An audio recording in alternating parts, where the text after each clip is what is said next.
Alright, now we're going to look at example 14 from Unit 2 notes on quadratics. So this one we're going to complete operations with complex numbers, and it says we're going to perform the following operations with complex numbers, and we're going to write our answer in standard form a plus bi, which just means that you write your numbers that are real first, and then you add the imaginary numbers second. So when you're combining or adding or doing operations with complex numbers, it's the same properties that still exist where you can add and subtract these numbers or multiply them and divide them. In this problem, I'm going to drop the parentheses just to help, because this is actually an addition problem because there's an addition sign right in between. So I'm going to drop the parentheses because when you have addition in between, nothing changes in terms of the signs. And now in order to solve this one, or simplify this one, all you're doing is combining like terms. And in this problem, the like terms are the real numbers and then the imaginary numbers. So for the reals, I have 8 plus 5, which gives me 13. And for the imaginary, I have negative I plus 4i, which is plus 3i. That's your answer. Same idea with this problem. This time there's a minus sign in between, so I'm subtracting. So I'm going to drop the parentheses again, but in order to drop the parentheses for this problem, I have to distribute this negative to the second set of numbers here. So it's going to be 7 minus 6i minus 3a, and then negative negative makes a positive 6i. So 7 minus 3 is 4, and negative 6i plus 6i is 0. So I just write it as 4 because I don't need to write 0i.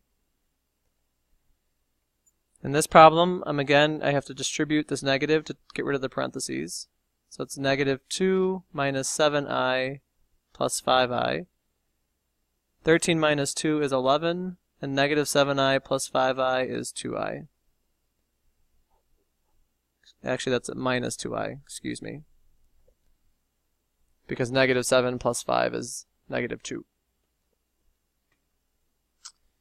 Alright, you can also do operations with multiplication. So here, you're just distributing like you normally would distribute.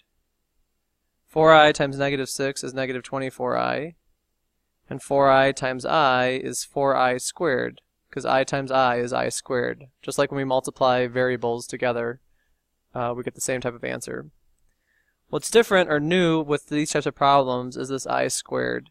Because remember, I is equal to the square root of negative 1. If I square both sides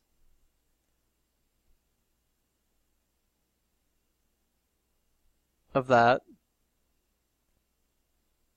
on the right hand side, the square and the square root cancel, so I get I squared to equal negative 1. So in this problem, I can rewrite or replace the I squared with a negative 1 in parentheses. And 4 times negative 1 is negative 4. But remember, our final answer, they want our answers in terms of the real numbers first and then the imaginary numbers. So I just rearrange the problem. Let's try another one. This one I have double distribution, so I'm multiplying twice. So it's 9 times negative 4 is negative 36. 9 times 7i is plus 63i. Negative 2i minus 4 is negative 8i. And then negative 2 plus times negative or positive 7 is negative 14i squared.